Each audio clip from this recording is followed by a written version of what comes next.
Hello and welcome to part 2 of this two-part video where we're discussing the legendary singer Ronnie James Dio. Part 1 has covered the music from 1975 up to the end of the 80s. And if you want to take a direct link to part 1, you'll find a link in the description box to that video. But now we move on to part 2 where we move into the 90s. And the first album from the 90s would be this one here. Now, the main thing about this one is that all the previous members have been either kicked out or have left.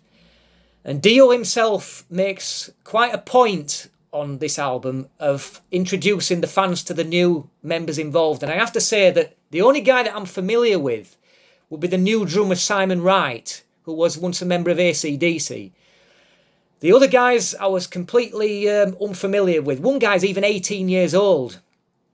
But I'd have to say that the music on this one here now is very different from the stuff that you heard in the 80s. The problem with it is that too many of the tracks are quite sluggish in nature. And even the vocals of Dio himself sound quite lazy. It kind of sounds like that he can't really be bothered with it. He sounds like he'd prefer to go to bed rather than sing for his new album in the studio, if you know what I mean, yeah? So, unfortunately, the music on this one is not a good one. I'd say this is probably the poorest release that is made since 1975. Mark out of 10, I'm afraid it's only going to be a 5 on this one. And that's the final album, at least for the briefly, that he would sing with his own band Dio. Because in 1992, in a rather shock move, he would rejoin Black Sabbath again for a one-off album. And that would be this. Now, quite surprisingly to me, after Dio left Black Sabbath in the first place, Black Sabbath, what they did in the 80s, or the first album that they did after Dio left in the 80s, well, all I can say is that the less said, the better. Fans of Sabbath will know what I'm talking about with that. But this here, once again, sees Black Sabbath return from the doldrums in the 80s to another great piece of work. Now, certainly it doesn't sound anything like the music that you heard on the 2 that he released at the beginning of the 80s with Black Sabbath. This is a much heavier piece of work, quite a dark album, but certainly not sluggish. I'm going to pay a particular attention to the opening track on this, a song called Computer God, which is an absolute classic of a song. But for the most part, it's brilliant. The only thing that I would say is that I don't like the last track. I just find it to be a tuneless racket. But 9 tracks out of 10 certainly ain't bad. And in this lineup, you will see the exactly same lineup that you saw with the album called Mob Rules.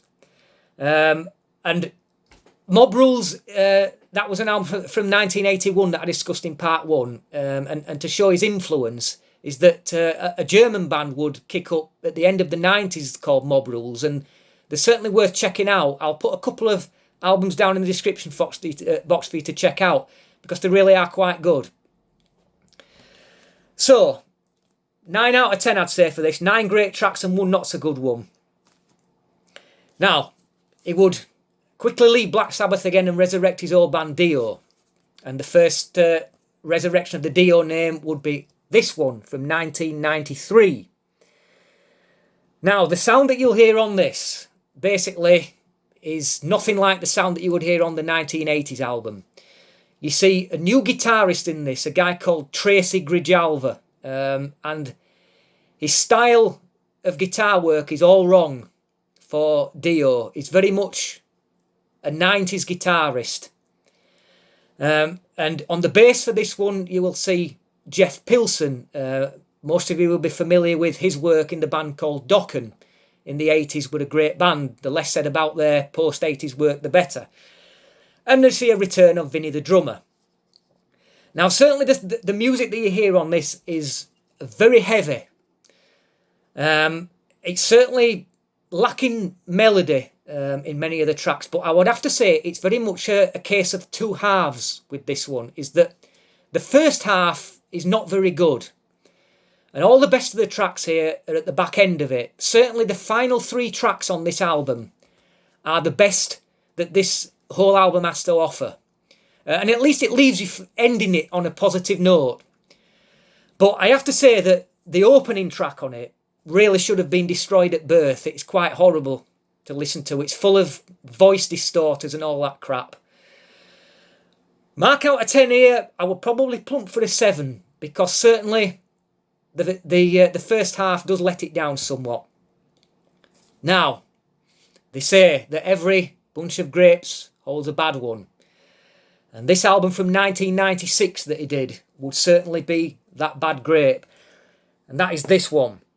Now, apart from the fantastic cover art on this, which I really do like, by the way, the music on there, I would best describe it as being what the 90s, in the 90s, heavy metal would go into a very, very much a wasteland, where a style called grunge would be very prevalent in the 90s, and all heavy metal bands in the 80s would be laid to waste. They were struggling for direction, they were struggling to even keep going. And in this, I could only say that if you dig bands such as Alice in Chains or Soundgarden, grunge bands of the 90s, then you will probably like the sound that's to be heard on this. Now, me personally, I can't stand that sound. And what you'll hear on this is all the traits of grunge. It's got that down-tuned guitar sound. It's got sluggish rhythms. It's got discordant guitar riffs. Now, there are 10 tracks on this, and only 3 of them I would describe as being good. It's got the same lineup as last time, but you can quite clearly see that the problem here is the guitarist Tracy Grijalva. I think that's how he pronounces his surname, could be. But I would have to say, should be destroyed at birth. And I think Dio himself were never right happy with this one because of the sound that came out on it. But I would say that 3 tracks, the 3 good tracks out of the 10, well, the mark out of 10 speaks for itself, doesn't it? 3 out of 10. That's not good, guys. Certainly not one that you should really bother with. Okay, obviously seeing that fans of Dio were not happy with that release. 2000 would be his next album, a 4-year gap, which will be this one. Now, this one certainly puts to bed all the sound of the last one. There is no grunge to be heard on this, and it goes back to an earlier sound. But unfortunately, it doesn't go back far enough, because the sound that you'll hear on this is very similar to the one that you'll hear on the 1990 album Lock Up the Wolves, that were somewhat sluggish in nature. We see that, thankfully, the guitarist has left, and we see a return of Craig Goldie and a return of Simon Wright on the drums. So it's a bit of some old guys coming back again. But it's certainly better than its predecessor, but it's not a great record. I would probably say it's a little bit better than Lock Up the Wolves from 1990, but not much. I'm afraid mark out of 10 with this, I would probably plump for a 6. Now, you might be thinking that we've had a run of rather disappointing works. Well, you will be correct. But in 2002, that would all change. And out would come this piece of classic heavy metal here. Now, what you will hear on this is a full-blown return to the earlier sounds of both the 80s Dio albums, plus sounds from the 70s Rainbow, where you'll see a throwback to that sound. And I have to say that this is probably the best thing that Dio's come out with since, I would say, his 1984 album. And I think a lot of this might be down to the fact that on this one, a guy called Doug Aldrich plays the guitars. Now, he only plays on this one album. And in the 80s, that guy played guitar for a band called Lion, where they released 2 albums in the late 80s. I will put them in the description box. Both of those are certainly worthwhile albums to have in your collection. Very good pieces of hard rock, and it's kind of American hard rock heavy metal from the late 80s. and they really are worth hearing. But this one here is almost a Stone Cold classic, with the scene that return to the 70s sound, and certainly no grunge to be heard. This is the album that he should have made a long time ago. Mark out of 10, I plump for a 9 on that one. Now, 2 years later would be, unfortunately, his final album with his band Dio, which would be this one.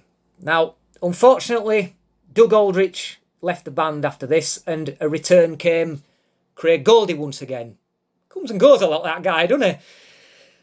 Well, this one from 2004, perhaps I would best describe it as certainly a going through the motions album.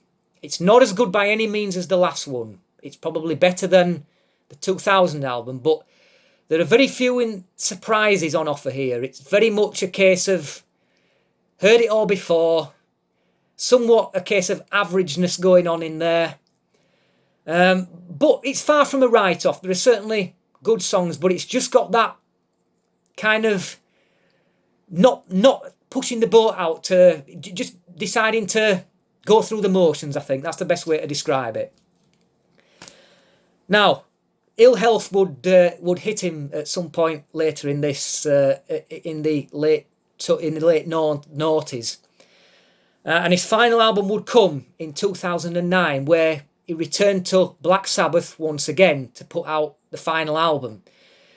And what you see is this now, to show you why it's not called Black Sabbath due to legal reasons. It's still got the same lineup as it used with Black Sabbath, with Vinnie the drummer, and of course Tony Iommi and Geezer Butler from Black Sabbath. But they released it under the name Heaven and Hell, obviously a throwback to the title of his first Black Sabbath album from 1980.